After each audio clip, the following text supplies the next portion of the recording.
May 8th, 2018. Just rolled a blunt in front of my mom for the first time. Officially live in California. That drive was fucking wild. I drove 19 plus hours in a 24-hour period. Xavier almost got me killed. I'm beyond exhausted. About to go outside and smoke this blunt. Call Carl. Try to kick back. Life is here, and it's happening now. Yesterday and tomorrow. I'm ready to make it. Bleh. May 10th, 2018. Adjusting to life. Just got back from the vet with mom and root beer. Apparently he picked up fleas. I hope he feels better soon. I hope I do too. I'm becoming anxious to branch out and meet new people. I've been taking care of a lot of shit lately, and I need/want to take time for me.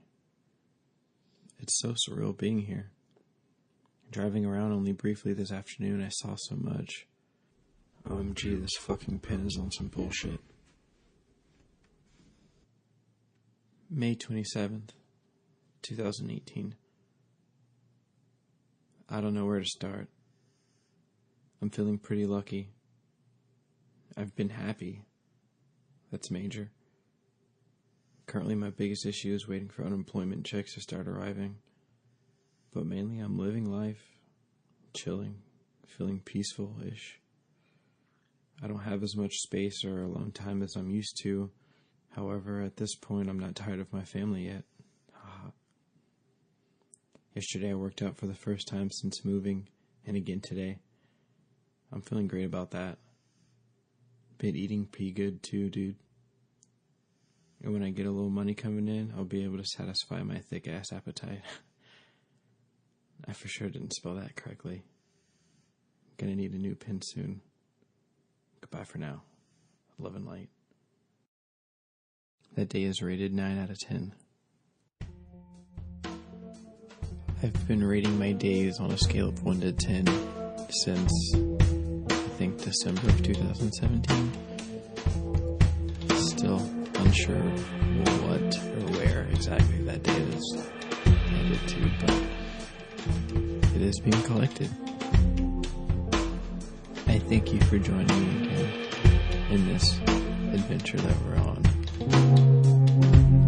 What's he gonna talk about next? Oh no. Last time I gave some insight as to where I was, how my psyche was holding up, or lack thereof, in Louisiana, and my decision-making processes that led me to moving to California within a 2-week time period. And in the intro, I read about Xavier almost getting me killed. So I think that is going to be the main topic for today. It seems like an interesting enough topic. Near-death experience. I can't say that I've had many. Many is definitely not something that I could say. I'm struggling to remember any time other than this instance that I felt my life was really in immediate jeopardy. This is... I won't waste too much of our time trying to recall such a memory. It ain't even about the memory. But how about we just jump right in? So, I think GPS said it was like a 22 plus hour drive straight, and so we woke up early that morning and we just took off. We weren't going to stop at a hotel or anything. We're just going to drive until we can't drive anymore. Stop, rest, take a break, regroup, and then get back on the road. Mom really eased my worries and anxieties right at the beginning of the trip by telling me the Midwest was full of serial killers, so I shouldn't stop at any rest stops or anything crazy, risky like that. So that really wasn't on the agenda. Texas is a really wide bitch. Texas is huge and just wide for no reason. So driving through Texas is a really long thing, a really long shot, a really long drive. And so that really did take all day. Driving through Texas wasn't necessarily a bad thing. We bonded a lot, Xavier and I, and Root Beer included. We were in a U-Haul, towing my vehicle behind us. I had everything that I owned with me, plus 2 precious cargos, and it was a crazy thing if you've never been in a situation like that. Like, literally, like, outside of, this vehicle, you don't really own much else. There's not anything else of object value that that isn't here and accounted for. I got rid of a lot of things. That was a good post-spring cleaning, moving, and giving away things, purging, whatever, getting rid of the extra clutter and debris. I'm a fan of that. I'm a fan of throwing things away. Anyways, things were good. We connected on a level that we hadn't before. We were able to talk about some race issues, some ethnic identity issues, and because we, rightfully had very similar experiences via growing up in the same household with the same parents, parental unit. Our stories were similar, and it was interesting to discover that, you grow up with this person and it takes something like this to have a discussion like that. I guess, we had it at the right time. We were both ready to talk about it and had come to that awakening of, situations that we had been in prior. I'll delve into that a little bit. Why not? We'll take it there. Growing up in suburban Southwest Florida, we had a certain idea of, what life was like. I don't remember race being an issue or an idea of mine to think about abstractly until, like I said, moving to Louisiana. That's when a lot of things changed for me.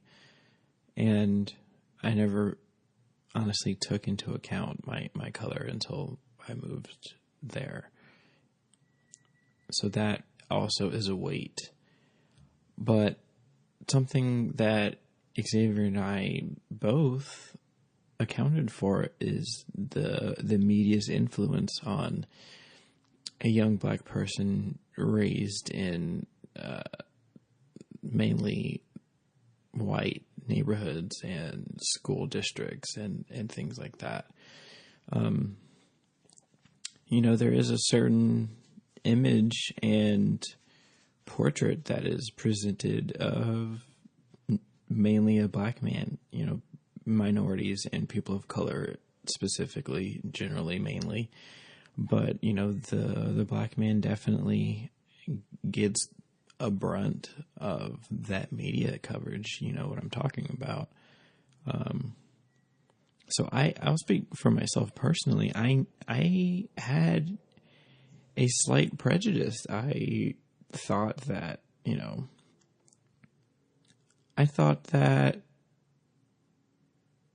black people were exactly what I saw on TV and experienced in life. I thought they were the same thing. And so having that bias in my mind made me act a certain way. It made me feel and think a certain way about who I was, which was to question the validity and the trueness of what it meant to be black, specifically in America. And it's a really fucked up, warped image that I had to overcome. And then finding out that my brother went through the same thing. It's interesting to be who you are, grow up how you are, and accept those things as yourself. The things around us, our environment, nurture and nature create who you are as a person. So that's not much that I can help, right? But also ethnically and biologically, who you are is not something that I wanted to help when it came down to it. I felt that I had been misled and betrayed and kind of brainwashed on a level to feel that it's like the separation because, well, I don't act like that. I don't do that, So I must be better. They must be that, and I must be this. There's a difference. And there's people that will tell you things like that. They will show you or tell you, rather. Wow, you're the whitest black guy I ever met. Wow. There? Yeah, he listens to metal. He's the whitest black guy you'll ever meet. And they told him the same thing that he told me. We're not the only two people, but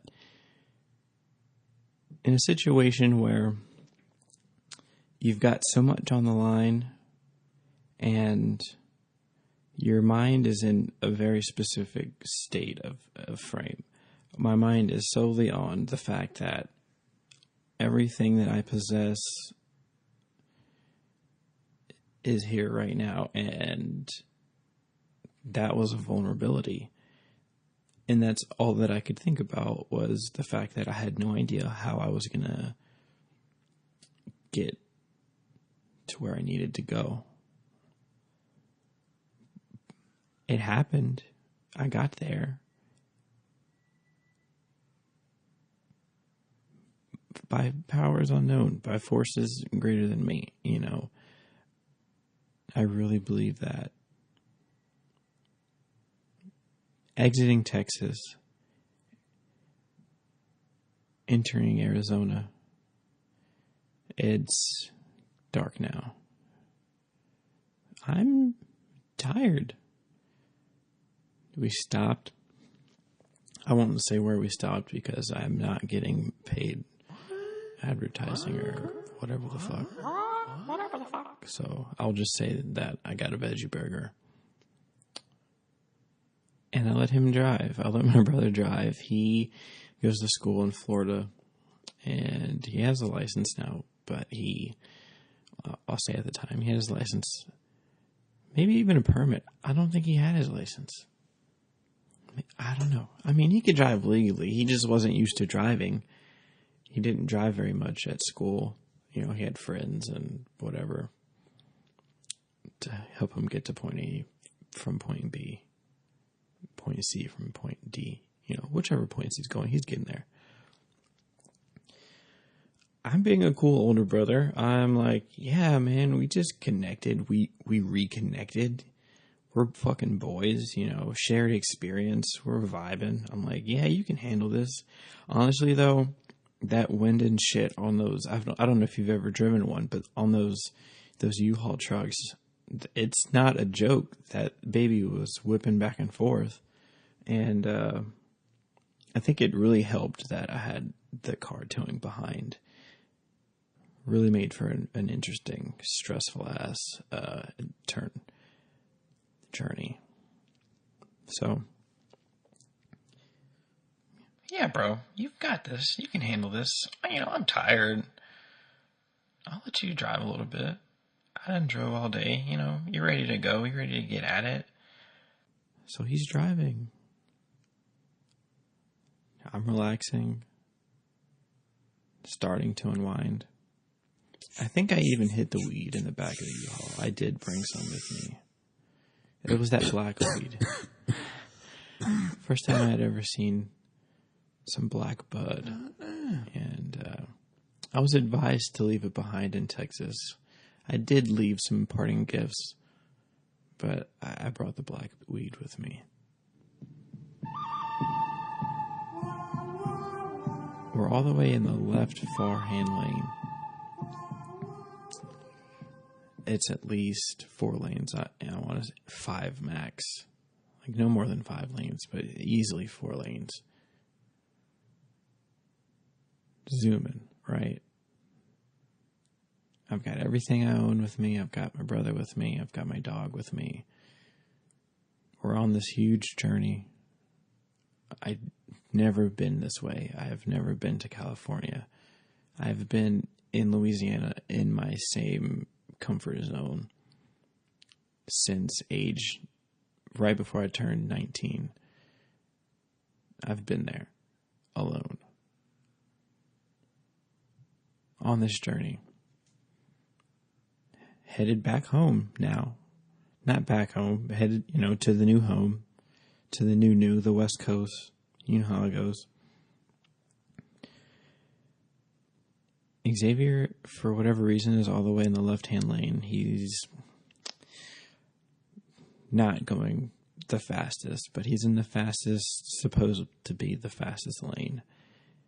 And so he's going to get back over. He's going to merge right into the next lane. I just so happened to look down into the rear, not the rear view, the side mirror. There's a car like right fucking there. Like they're coming up. These are quick.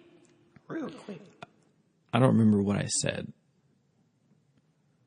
but he's already leaning into the turn. He's already about halfway into the next lane. And when I said what I said, he looked and he whipped that wheel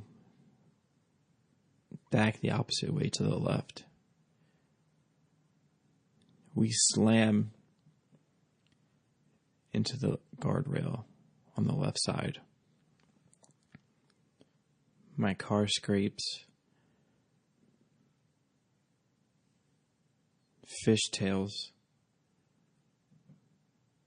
By this time, they've already taken off. They've flipped us the bird. They're zooming. Quick. We're fishtailing. Real fucking quick, nigga. And after we ricochet off the left side of that guardrail, we're fishtailing all the way across all of the rest of the lanes of traffic. I'm in the passenger seat. And I'm looking out of my window, and everyone always says you see the light, and there was light there.